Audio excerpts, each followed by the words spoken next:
We are again joined by Mayor Bach in our downtown studios on South Tejon Street. Mayor, thank you so much for making time for us. Morning, John. Do appreciate it.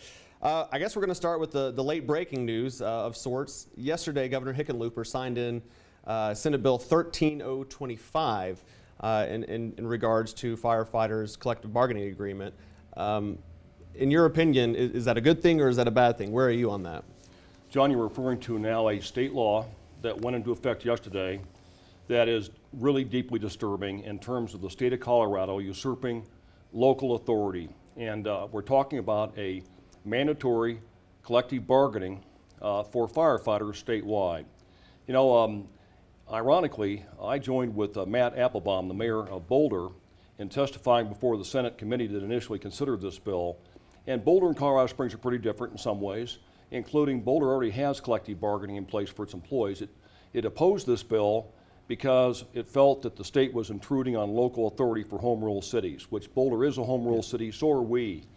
Deeply disappointed in the state government usurping our rights, really, and interfering with what legitimately is a local issue. You know, we have dealt with collective bargaining in the city 3 times. The voters resoundingly turned that down twice over the decades. The third time that a group tried to get collective bargaining on the ballot, they couldn't collect enough signatures. So we've already weighed in as a city on collective bargaining for city employees. And more proactively, we passed a public safety sales tax in 1999 to make sure we had funding for our firefighters and our police officers. Since I've been mayor, I came forward with a proposal to council to provide the firefighters with up-to-date new breathing equipment. Nobody asked me to do that. I wasn't under any pressure, but I saw the need there with the fire chief's advice, and we got that done. And currently, you know, we're just now implementing this new compensation study we've completed. First time in 12 years, city has done a compensation study, and the firefighters are getting by far the biggest raise. So this city has stood tall in support of our first responders. To now have the state come in and mandate something that is not in the best interest of our citizens is very disturbing to me. It's, like you said, you feel like it's an overreach of the government into the local government. Absolutely. You know, we don't. This is a solution looking for a problem. I understand this comes from some city up north of Denver where apparently the city council has refused to talk to the firefighters, which doesn't make sense to me. I mean, we need to have dialogue among all of our stakeholders, including our employees. So they're trying to fix a problem in a city up north of Denver, apparently, which there's a way to do that, which is called recall of city council members and or of a mayor. But the problem with this is if the firefighters or their supporters are able to get enough signatures on a petition, they can force us to have an election, again, a 4th time, on collective bargaining. That will cost the city anywhere from $250,000 to $500,000. So here we are with another unfunded state mandate. Now, the biggest problem with this is that there is mandated ballot title language in this law, meaning that if we have to go to another election, we will have to have the ballot language say something like, shall the Colorado Springs firefighters be afforded the full protection of the Colorado Firefighters Safety Act? Who's going to vote against that? All of us want our firefighters to be safe, but it's deceptive and misleading. The fact is, if people vote yes on that, they'll be voting for mandatory collective bargaining in the city of Colorado Springs with an arbitration clause we must adhere to. It's just bad for the citizens of Colorado Springs. And you feel like the relationship between you and the firefighters right now is a good one? Absolutely. And why are we just picking out firefighters here? What about the police officers? I mean, they're the folks that can lose their lives any second of any day, okay? And how about the highway patrol? Why isn't the state doing the same thing with their state employees, which they are not, by the way? This is only for firefighters. Why are we picking out one employee class? It's clearly a political ploy to gain votes in the next election. Also recently discussed is the decision about the city's fleet division. Upwards of 70 employees, their future is kind of up in the air right now. It is a tough issue. How is the conversation going? I know this is something that's been going since November of last year, and the conversation, the dialogue continues. What can you say about the people whose future, whose jobs are a little bit uncertain right now? John, I promised when I ran for mayor that I would ask tough questions and make the hard decisions, and this is one of them. These are great people. This is not personal to anybody in the fleet maintenance department. This has to do with the absolute necessity of us continuing to find ways to bend our cost curve down in order to avoid insolvency. This has been going on, really, this discussion for a couple of years. By outsourcing fleet maintenance, we will save a significant amount of money. Why is that? Because right now we're required to pay into guaranteed pensions, you may remember, the PARA, Public Employees Retirement Association pensions, which we have to fund. And that is going to take us down as a city if we don't either get the law changed, which is a state law, by the way, and if I could, the state government granted it to itself a couple years ago, some relief for its own employees, but will not do the same for us, which again shows the disconnect there, the lack of real understanding by our legislature of true conditions locally. So we will have quite a few employees who will be laid off by the end of the year. We're hoping that the vendor that will be chosen to handle our fleet maintenance will hire them. We are going to provide those employees with a severance package. We want to do the best we can to take care of them, including health benefits for a period of time. It's one of those very hard decisions to make as we're dealing with people's lives, and they've done a great job. There's no question about quality here whatsoever. They've done a great job. It's the cost picture that we have to change. And the pension program, just to kind of make sure I get that right, it's the retiring at 80% of your salary. Is that? Well, it's a minimum of 80%, right. But then we roll in unused sick leave, unused vacation, so it really adds up generally to more than that. But even at 80%, you start with the city at 25 years of age, you work here for 30, 35 years, and you retire at 55 to 60 at 80% of your salary, guaranteed for life. Right. The problem is the guarantee. With the markets having gone down so substantially, and they aren't predicted to go back up for a long time. So some experts are telling me that we may have as much as $1 billion in unfunded pension liability in this city and Colorado Springs utilities combined right now. It's nowhere on the books. It's not a contingent liability on the books. We're not reserving money for it, but we think it's out there, and we're going to have to attack that aggressively.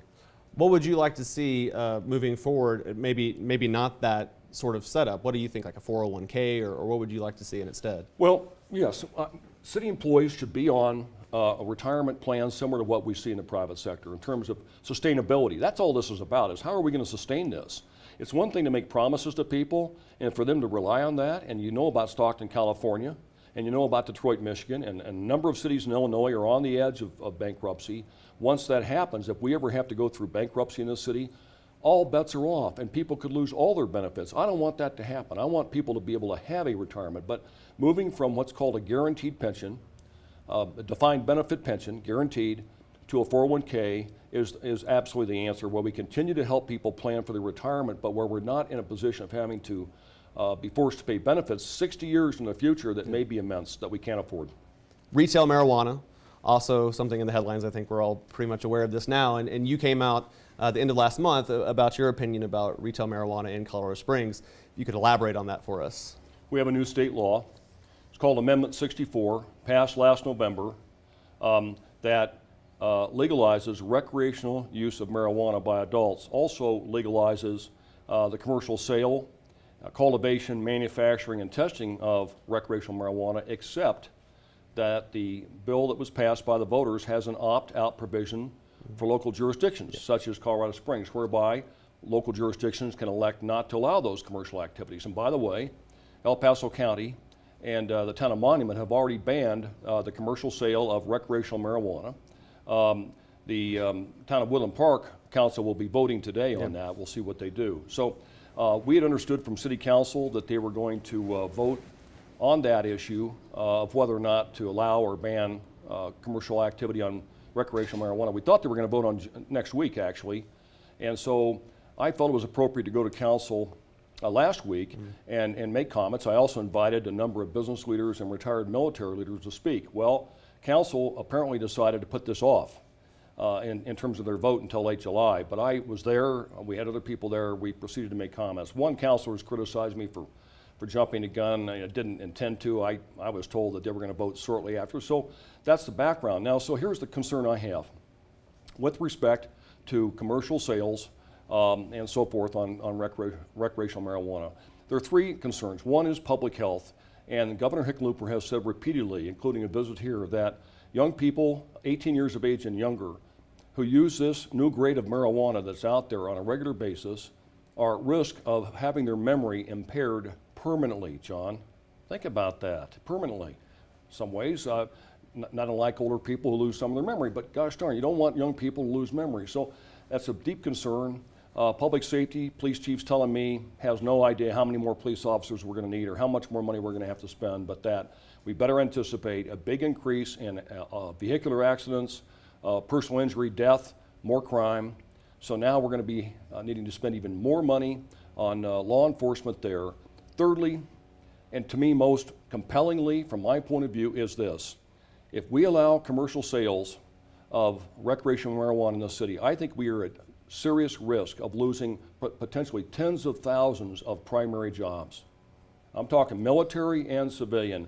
You know, I visit with our primary employers all the time, and I'm getting a lot of feedback that we had better send the right message as a city that we are not going to promote the commercial sale of recreational marijuana. Now, adults 21 and older are still legally able under state law to use the drug. Now, that violates federal law, so there's that whole other issue.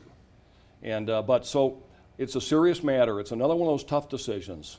I'm a firm believer in the free markets, the free enterprise system. Individual rights are precious to me. I hate seeing government interfere with individual rights. In this case, the public good outweighs that. So you're saying that's more valuable than tax dollars? I've been talking about taxing it 25% or more. Tax dollars won't stop employers from downsizing here or deciding not to locate here. And I can tell you that there are other states, won't name them, but there are other states I know who have been in Colorado Springs, trying to recruit some of our military operations and some of our primary employers to move to those states where they are not going to allow any kind of use of marijuana. So, you know, people will still be able to use the drug as long as the federal government does not intervene. But the law, Amendment 64, grants to local jurisdictions the right to ban commercial sales if we so choose. And commercial sales of recreational marijuana is a bad idea for Colorado Springs. Wednesday, you stood out and you talked about the improvements at Acacia Park. Are you pleased as what's going on down here as in terms of safety and seeing kind of tourism coming down to Acacia Park in downtown Springs? We're continuing to work aggressively on downtown renaissance to make this truly a magnet of activity where people want to be. Part of that is improving the lighting. All up and down Tejon Street and in Acacia Park, we're going to LED light bulbs that are much more efficient, cost quite a bit less to operate, but have better light, so that we'll not only have an environment where it's more inviting, but frankly better for public safety. We also celebrated the opening of the kiosk over there in the park. The Convention and Visitors Bureau has agreed to staff that with a visitor center, which is a cool idea. By the way, there are shuffleboard courts there, and I've asked, I'm happy to raise the money privately, but I'd like to have some shuffleboard tournaments. Maybe you could play. I would meet you out there for that, yes. I think I can play shuffleboard. All right, yeah. Maybe. That's my athletic level. And also we celebrated a couple other things. One, the new raised medians in Tejon Street. By the way, I want folks to know that the lighting, the improved lighting for downtown, as well as those raised medians, are all funded by the parking enterprise. Out of the parking revenue we collect from people parking in our garages and using our meters. So we didn't use taxpayer money generally for that. And it's a beautiful improvement to Tejon on the lighting and Nevada as well on the medians. And lastly, and this is really cool, I think, is the new food truck kiosk there in area right north of the YMCA. Some great folks in the community are putting that together, and it's just a fun thing to add to downtown. So I'm just proud of all those people, Parks Department, Colorado Springs Utilities that contributed, and private sector for making that happen. And this is something that at your town hall meetings, we kind of hear these things, that they applaud that and they talk about the things that are happening. And this is the kind of discussion that goes on regular that you get feedback from citizens at your town hall. We do, and you know, for example, the food truck idea, if it works here, could it work elsewhere? Could it work up north? Could it work east and even southeast? I would hope we could adapt some of these innovative ideas to other parts of our community so that we begin to have more neighborhood interaction throughout our city. Yeah, I think the first day we were down at the food truck court, and just the excitement level. It's just something else that's going on that brings people down here to enjoy their time down here in Colorado Springs. Moving on in the future, what else would you like to see kind of happen down here? More community involvement, or what would you like to see? Well, there are lots of things we're working on. One is an application for the Regional Tourism Act. sales abatements, state sales tax abatement. We'll be making that submittal in partnership with El Paso County and UCCS and others here, I think, next week, and we'll have more to talk about soon about that. Of course, in the news is a continuing discussion about a possible downtown sports stadium. Here's where I'm at on that. And I read the blogs sometimes, and I see the naysayers and the cannot do folks that, well, my goodness, that's just an awful idea. That could never work. It may not work, but shouldn't we be testing concepts, considering all kinds of different ways throughout our city to innovate, to find opportunities to bring people together and to celebrate our community more and to have more fun, honestly. So we're continuing to pursue the downtown stadium in terms of getting public feedback on how they would feel about that. I will tell you, a key driver in that are the Rockies. The Rockies have been on record, I believe in the media, as saying they are not happy with how the wind out at Security Service Field causes the pitchers here to have to put a torque on the ball to keep the ball under control here, that then when they get up to the big leagues causes a problem. So that's a defensive move to try to keep the Sky Sox in town, frankly. An opportunistic reason to look at it would be if in fact it proves up that the Sky Sox could raise more revenue by being downtown. They think they could get maybe as many as 2,000 more people a night to attend games if they were on the interstate. People coming up from Pueblo and even south of there. So we'll work this through. If there's going to be any public money involved at all, I'll absolutely require that we go to the voters. I mean, that's ultimately their decision. So let's just all kind of stay calm on that. For those of us who are excited about the concept, let's keep working on it. For those who are not happy about it, give us a chance to work it through and we'll have a good community discussion. And if people want to input, they can join you at your next town hall. We're having town halls every month. It's a great experience, certainly for me and our staff, and I hope for the people who attend. And next week on Wednesday, the 12th, at Fire Station 18 up in Mountain Shadows, close to Flying W and Centennial Boulevards up there, we'll have our next town hall. I think it starts at 6:30, runs till 8. Encourage folks from throughout the city to come to that. We'll be focusing on looking for ideas on how to prioritize our 2014 budget. How do folks think we should be spending the limited resources we have? Differently or maybe in the way we are now? Very important for us to have as much community feedback as possible. We'll be going to City Council here next month for informal discussions on what they think the priorities ought to be. And then we'll work through the budget through September, and then I'll present that to Council. Then Council will have 3 months to massage that, hopefully get comfortable with it. You know, last year, John, we had a great process there with Council. I think they made one minor change. They wanted to increase the amount of money for the symphony for the 4th of July event at Memorial Park by a small amount. That was fine with me. And so Council changed the budget only very slightly. I had nothing to veto, fortunately, and of course they didn't have to override. So last year is a great example on how Council and the Mayor can work collaboratively in a budget that everybody can be comfortable with. So this next Wednesday, the 12th, I hope folks will come out to Fire Station 18. More information at boxoffice.com. Right. Mayor, I do appreciate your time. Thank you so much.